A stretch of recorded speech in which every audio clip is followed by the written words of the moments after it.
de Jericó. Mateus ele vai falar que tinha 2. Lucas também vai falar que tinha 2. Mas Marcos, ele conta apenas a história de um cego. Por quê? Não que ele estava equivocado ou que ele estava discordando dos demais discípulos, não. É porque ele achou interessante a atitude desse cego. Os dois estavam na beira da estrada, para quem vai para Jerusalém, mendigando, pedindo pão. E era direito, eles tinham direito pela lei romana, porque Roma invade Jerusalém, com as tropas do Marechal Tito. Jerusalém é tomada e os romanos colocaram a lei. Quem cego ou aleijado ou pessoas com deficiências físicas ou até mesmo mentais que quisessem mendigar e pedir esmola, deveriam colocar uma capa romana. Uma capa romana. Por quê?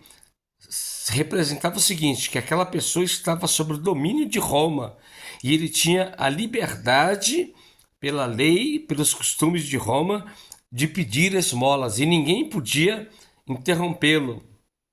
Isto é uma história real, contada por vários teólogos, vários historiadores, inclusive Flávio Josefo, que foi um grande historiador judeu. Então esse cego ele era levado por alguém e colocado na estrada que levava para Jerusalém. Por que nessa estrada? Porque nos dias das festas, muitas pessoas, muitos estrangeiros vinham de várias cidades e passavam por aquela estrada. Então era um ponto estratégico para que eles pudessem pedir esmola e receber uma quantia até que razoável para sustento próprio, sustento da família. Então, eles eram colocados, esses 2 cegos foram colocados à beira da estrada que levava em Jericó, que dava acesso a Jerusalém. Amém? No versículo 46 diz: E foram para Jericó. Quando ele saiu de Jericó, juntamente com os seus discípulos e uma multidão de pessoas, Bartimeu, o cego, mendigo, filho de Timeu, estava assentado à beira do caminho, mendigando. Eu quero contar para vocês entenderem essa história, quem era Timeu. Ah, pastor, mas você não vai falar quem era Bartimeu? Não, agora não. Eu preciso que você entenda quem era Timeu. Conforme historiadores, esse homem ele trabalhou muito tempo pela guarda pretoriana e trabalhou também pela guarda em Jerusalém antes mesmo dos romanos invadirem. E como ele negou-se a servir os romanos, porque ele tinha a opção de continuar como trabalhar pelos soldados de Jerusalém, ou Roma havia tomado tudo, ou então trabalhar nas tropas, no exército de Marechal Tito, o Grande, ou de César, o Grande. E então ele diz: não, eu não vou fazer isso. Então, conforme a história, ele montou um grupo de seguidores judeus. Eles montou um grupo de seguidores e falou assim: nós não vamos nos render a Roma.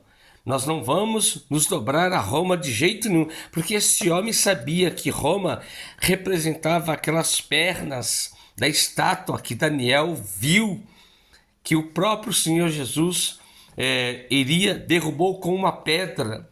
Representava Roma, o peitoral, as pernas, o cinturão, representava Roma, que iria invadir a Jerusalém. Do jeito que Daniel profetizou e viu, aconteceu na época do Senhor Jesus. E esse homem, ele decidiu a não servir a Roma. Ele decidiu a continuar servindo a Jesus. Só que ele foi expulso do exército como ele não quis aceitar a seguir os romanos, o exército romano, ele foi castigado e ele também já não tinha mais idade suficiente. E conforme diz a história, foram até a casa dele, pegaram o filho dele, que é Bartimeu. Bartimeu, Bar significa filho. Por exemplo, Barrabás, filho de Rabas. Bartimeu, Bar, filho de Timeu. Então era um sinônimo. Bar significava filho.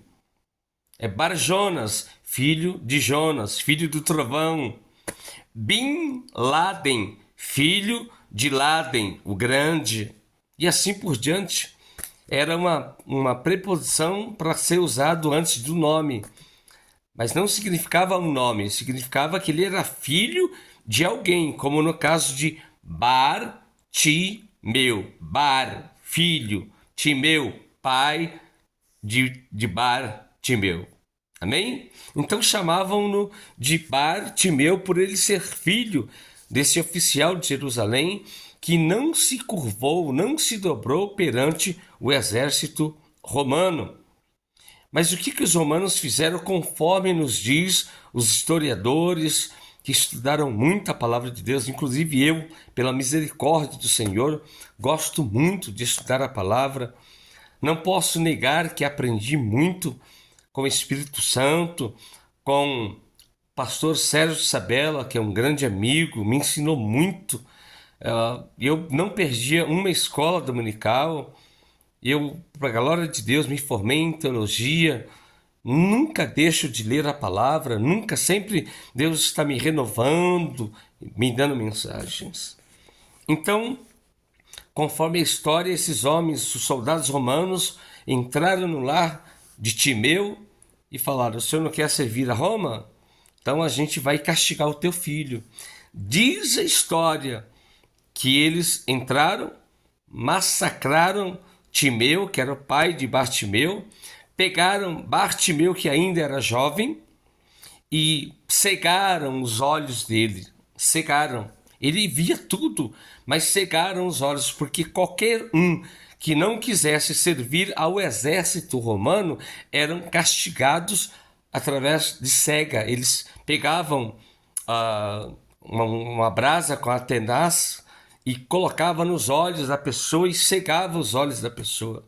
E eles colocavam a capa romana na vida dessa pessoa e levavam-no para as estradas, para a estrada de Jericó, que dava acesso a Jerusalém, para que todos que passassem, todos que vinham do Egito, que vinham da Pérsia, Medopérsia, que vinham da Grécia, que vinham de Éfeso, que vinham de Tiatira, que vinham de várias cidades, de vários países, eles subiam essa estrada de Jericó, eles precisavam, tinham que passar ali, porque era um acesso mais fácil para o templo de Jerusalém, onde eles vinham adorar a Deus e oferecer sacrifícios.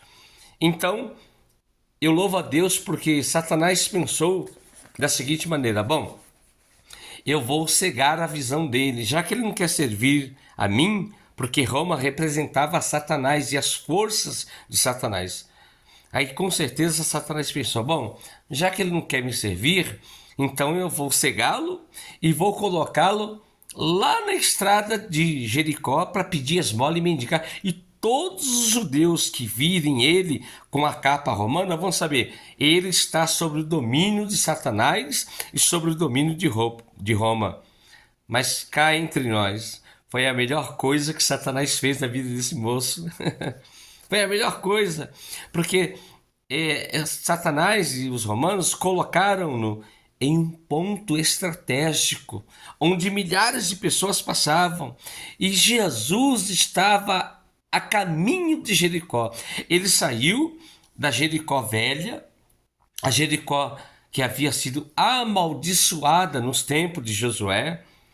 Ela estava destruída, mas os romanos construíram a nova Jericó. Ele saiu da Jericó velha e caminhou pela Jericó nova, que dava acesso ao templo de Jerusalém.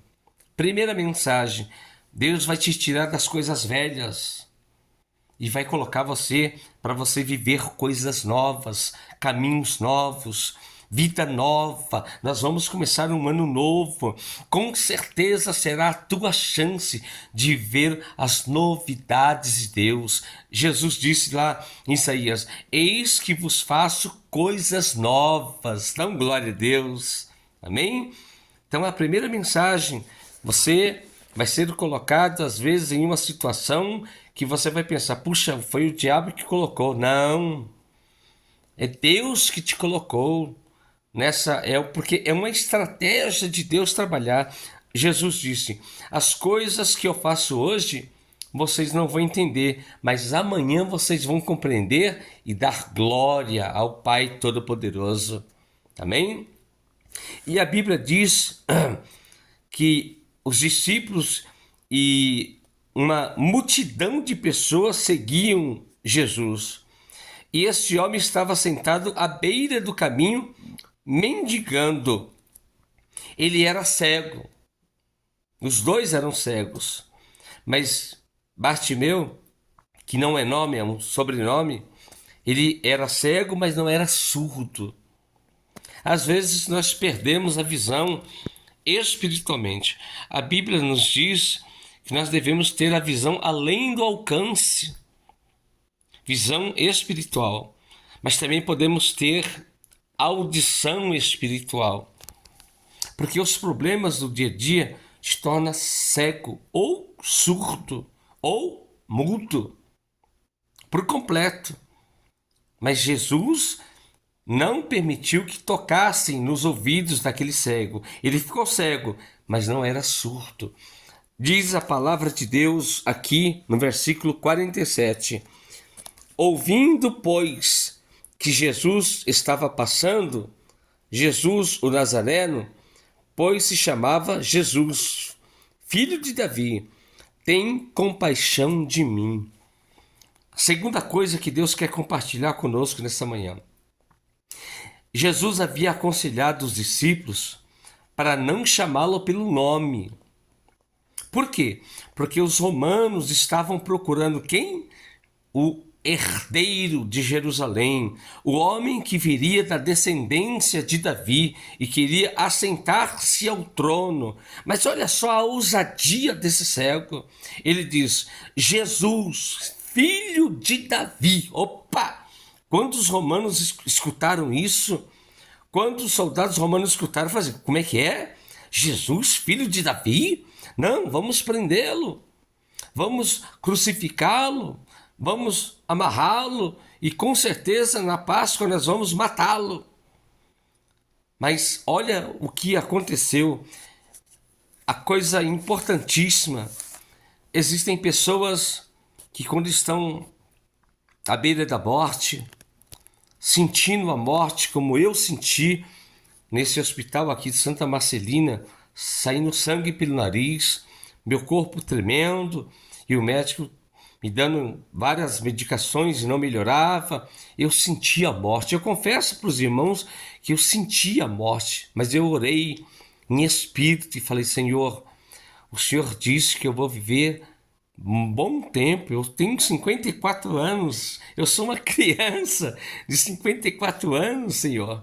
Eu quero continuar a pregar o Teu Evangelho, não importa onde for. Senhor, o Senhor usou pessoas para eu tirar o passaporte, para ir pregar nos Estados Unidos. Então eu quero realizar esse sonho, não meu, mas do Senhor, porque foi o Senhor que usou pessoas para falar que eu iria para os Estados Unidos e que o Senhor iria usar alguém para tirar o meu passaporte e pagar o passaporte e pagar o visto, que é muito mais caro.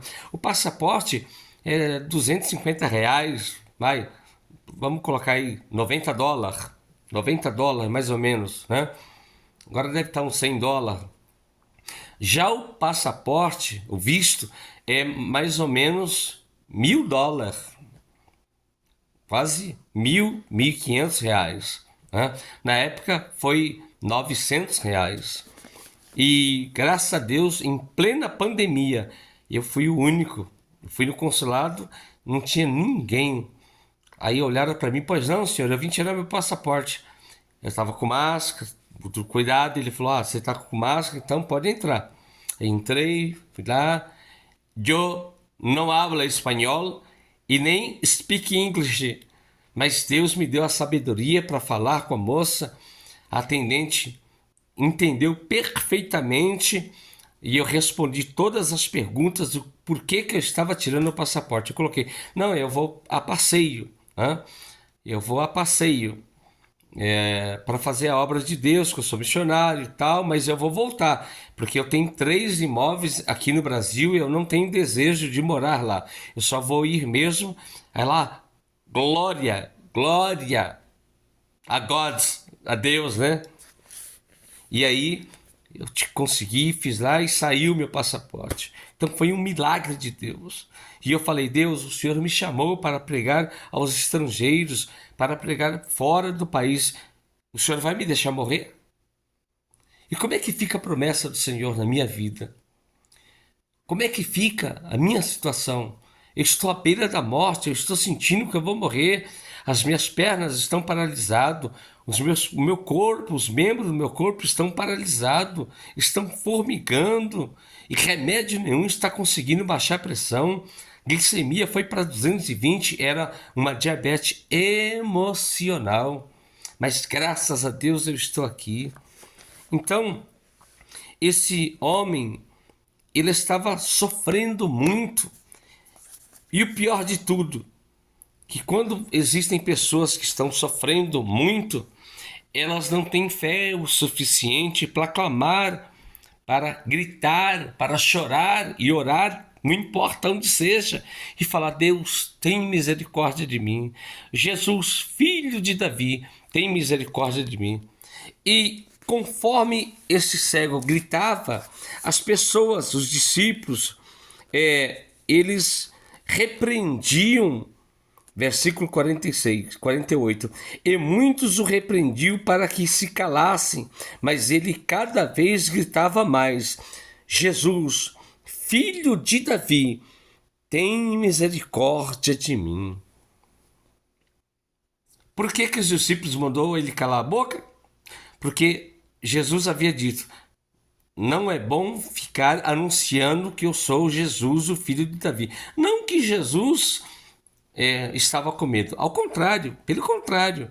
Ele foi mesmo, mas ele não queria criar multidões, criar um alvoroço, morte, porque muitos poderiam morrer por causa dele. E ainda não era a hora chegada dele ser crucificado. Ele mesmo diz, ainda não é a minha hora, aleluia. E a Bíblia diz que, conforme esse cego gritava, a Bíblia diz que parou Jesus e disse, chamai-o. Clamaram então ao cego, dizendo, anima-te, levanta-te, porque o mestre te chama. Olha a importância do clamor.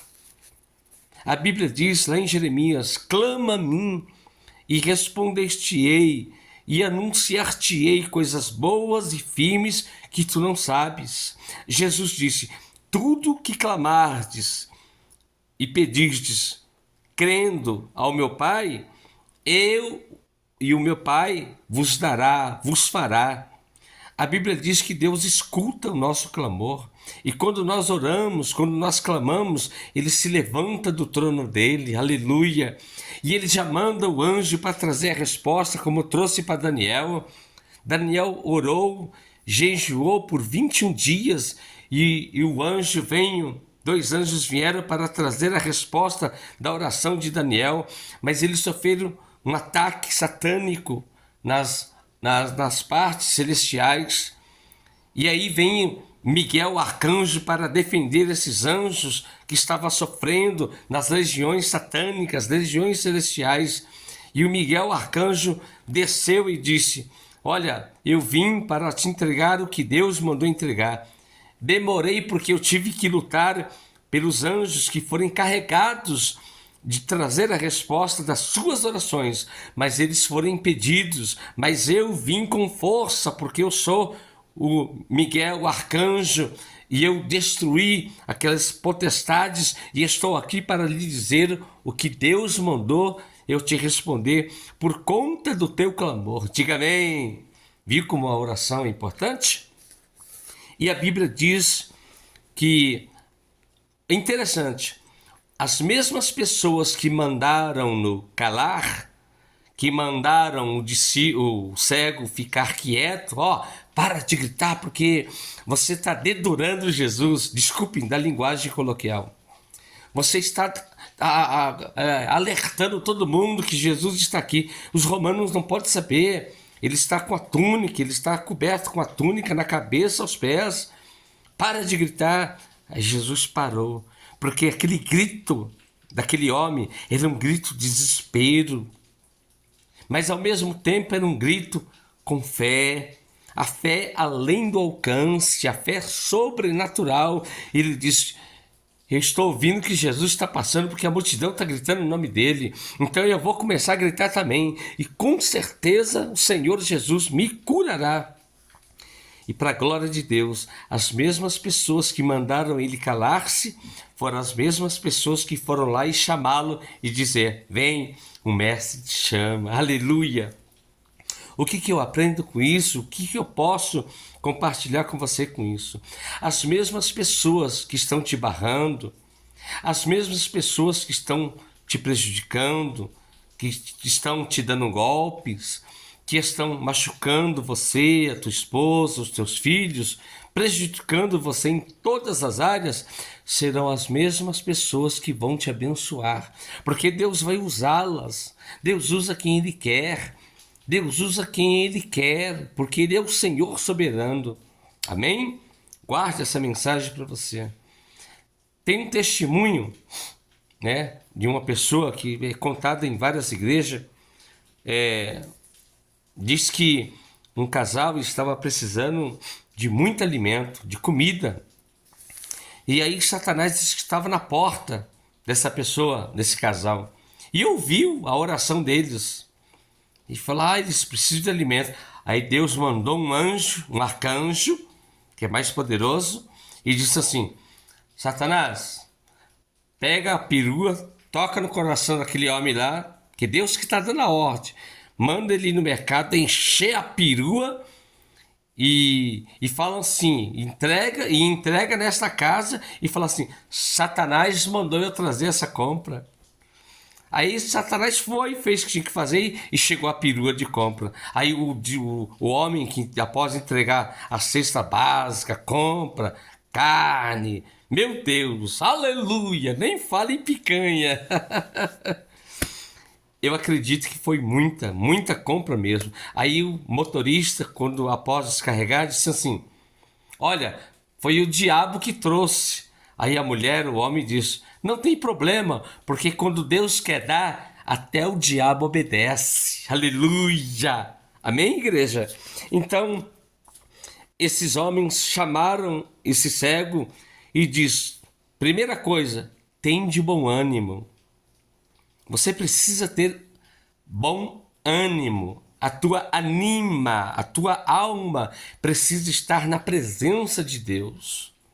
Ânimo aqui, ânimo no coração e ânimo na anima, que é a alma. Amém? Nós somos tricotomistas, corpo, alma e espírito. Não somos dicotomistas, somos tricotomistas, corpo, alma e espírito. Então, esse cego ele foi tocado pelo Espírito Santo e a alma dele gritava: Jesus, filho de Davi, tem misericórdia de mim. E os discípulos foram, chamaram-no, levantaram-no e disse: alegra-te, alegra-te, porque Jesus te chama. Dá uma glória a Deus aí. Aleluia, Jesus te chama. Olha, Jesus parou entre a multidão e falou: discípulos, vai lá e pega aquele cego e traz ele até mim. Aí Jesus, quando esse cego aproximou-se de Jesus, ele lançou de si a capa. A primeira coisa que você precisa fazer é tirar toda a capa de Satanás, a mentira, a fofoca, as brigas, as discussões com o teu esposo, a tua esposa, os teus filhos, a mentira, o fingimento. Você precisa tirar a capa, porque enquanto a capa romana, que representa o domínio de Satanás sobre a tua vida, enquanto ela estiver sobre os teus ombros, você jamais será liberto. E não é Jesus que tem que tirar, é você que tem que tirar. Você que tem que tomar a atitude de ir até Jesus, reconhecer que Ele é o Senhor dos Senhores, o Filho do Deus Altíssimo, e aí, automaticamente você vai tirar a capa por conta própria. Jesus não precisou tirar a capa. Jesus podia falar, me dá essa capa aqui porque é coisa do diabo. Não, porque Jesus foi sábio. Muitos romanos estavam vendo. E aquele homem tirou aquela capa, lançou-se aos pés de Jesus. Lembra da mensagem de ontem? A mulher com fluxo de sangue, que ela lançou-se aos pés de Jesus e disse, se tão somente eu me ajoelhar e tocar nas orlas do vestido dele, eu serei curada. Da mesma forma aconteceu com Jairo, com o cego de Jericó, com Jairo. Jairo também caiu de joelhos e falou, mestre, o meu filho está à beira da morte. Mesma história da mulher com fluxo de sangue, agora a mesma história dos dois cegos de Jericó. E esse cego chamado Bartimeu, que era filho de Timeu, ele, lançando a capa de si, levantou-se, deu um salto e foi ter com Jesus. Olha aí, para quem não enxergava, hein? Chegou a tirar a capa e deu um salto de alegria. Oh, glória! E quando ele chegou a Jesus, Jesus faz uma pergunta para ele no versículo 51 de Marcos, capítulo 10, dizendo, perguntou-lhe, pois, Jesus, o que queres que eu te faça? Seria uma pergunta meio que até sem nexo, porque Jesus sabia que o homem era cego. Jesus sabia, Jesus viu e já sabia. Mas Jesus, ele quer que nós contamos a ele os nossos problemas. O que é que você quer que Deus faça na tua vida? Por isso que eu sou intercessor. E por isso que eu peço para as pessoas contar para mim, digitar para mim o que você quer que Deus faça na tua vida, no teu ministério, no teu casamento, os teus filhos, o teu trabalho, a tua vida, o que você quer que Deus faça. Aí eles escrevem os pedidos de orações, eu oro apresentando a Deus esses pedidos de oração, porque é bíblico. Jesus perguntou, o que é que você quer que eu te faça? O que queres que eu te faça? Jesus sabia que aquele homem era cego. E qual era o desejo de Bartimeu? De voltar a ver. Ele disse, e Jesus então, o que queres que eu te faça? Respondeu o cego, que eu volte. Preste bem atenção na conjunção verbal, que eu volte ou torne a enxergar. Ele nasceu cego? Não. Então isso faz com que os contos, os livros de Flávio José, de vários teólogos, se tornam verdadeiros. Porque ele não nasceu cego, mas os romanos cegaram-no e mataram o pai dele, que criou um grupo de pessoas para se levantarem contra os romanos. Mas ele morreu, mas Bartimeu ficou cego, mas ele não nasceu cego. Ele ficou cego, deixaram-no cego. Amém? E então Jesus lhe disse, verso 52, Jesus lhe disse, vai, a tua fé te salvou. Olha só, a atitude dele pular, a atitude dele ir até Jesus, não foi isso que salvou ele, foi a fé.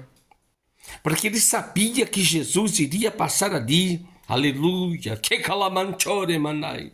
E ele sabia que quando Jesus passasse, e onde Jesus passa, um milagre acontece, a surdez vai embora, a cegadeira vai embora, a ceguez vai embora, a mudez vai embora, a paralisia vai embora, a morte vai embora, o câncer vai embora, os tumores vão embora. Onde Jesus passa, milagre acontece. A Bíblia diz aqui em Marcos, eu não me lembro o versículo, mas diz em Marcos que onde quer que Jesus passasse, qualquer pessoa que tocasse nele era sarada, sarados de toda doença. Então toque em Jesus nessa manhã, toque em Jesus. Mas o que salvou a vida desse homem foi a fé dele. Olha só, ele tinha fé, além de ser curado, Jesus o salvou. Jesus disse: vai-te, a tua fé te salvou. E imediatamente tornou a ver aquele e seguia a Jesus a estrada fora. Amém? São 30 minutos de palavra para que você possa assistir com a sua família e dar glória a Deus. O importante de tudo, tem pessoas que recebem a cura de várias enfermidades. Aí eles voltam para a igreja, seguem a Jesus.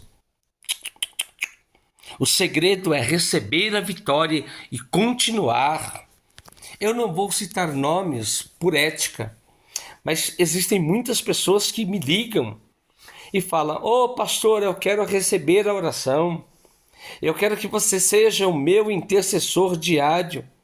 Aí o que acontece? Eles começam a semear, porque é a lei. Ela é a lei tanto no Velho Testamento como no Novo. A pessoa que pedia intercessão, quem é que intercedia no Velho Testamento? O sacerdote. Mas qual era a obrigação da pessoa que iria receber a intercessão pelo sacerdote? A lei dizia: vai, leva uma oferta ao sacerdote para que ele possa interceder diante de Deus pela tua vida. Jesus, quando curava as pessoas, Jesus dizia: vai-te, apresenta-te ao sacerdote e leve a oferta alçada para ele. Oferta alçada, não era nenhuma oferta, porque tinha a oferta do mendigo, tinha a oferta normal e tinha a oferta alçada, que era 3 vezes mais do que o valor, ou 4 vezes mais. Oferta alçada. Tem pessoas que recebem a oração, me ligam, vêm na minha casa, eu vou na casa deles, aí eles falam: pastor, tô curada, Deus abriu as portas, Deus me levou para tal cidade, Deus me colocou para trabalhar em tal lugar, pastor, obrigado. Enquanto Deus não dava, ele semeava todo mês, ela semeava todo mês. Como intercessora, me ligava, mandava os pedidos de oração, às vezes eu ia na casa dele ou dela. Aí depois que Deus deu a vitória, sabe o que aconteceu? Parou de semear. O que vai acontecer com essas pessoas? Vão perder tudo. Porque o mesmo Deus que dá, ele tira. O segredo é você continuar, seguir a Jesus. Você tem eu como teu intercessor, ou vai ter como teu intercessor, mas você precisa cumprir a tua parte. Porque o mesmo Deus que dá é o mesmo Deus que tira. Não tem jeito, é a lei da semeadura. Você só colhe se você plantar, lançar a semente. Que Deus, em Cristo Jesus, possa edificar a tua fé através dessa palavra dos cegos de Jericó. Com certeza o outro cego também foi curado por causa da fé de Bartimeu, filho de Timeu. Os dois foram curados e saíram seguindo a Jesus, pulando de alegria e dando glórias a Deus. Amém? Que Deus te abençoe, que Deus te guarde, que Deus possa ministrar muitas bênçãos sobre a tua vida. Eu, como intercessor diário de muitas pessoas, eu já ministrei bênçãos sobre a vida deles. Daqui a pouco eles vão me ligar, vão responder a oração e eu já vou mandar uma outra oração particular, individual para ele.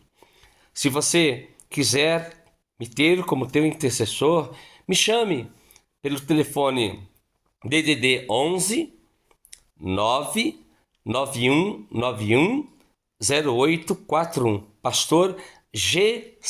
Miel Santos. Esse daqui que fala contigo. Amém? Um bom dia, uma ótima semana, uma boa véspera de Natal, que é amanhã, um bom Natal e que Deus te abençoe e te guarde. Em nome de Jesus. Essa mensagem eu vou enviar para o YouTube para converter em um link e vou mandá-la para que você possa assistir, ok?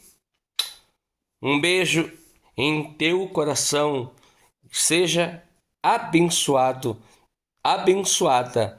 Em nome de Jesus. Amém. E um bom dia.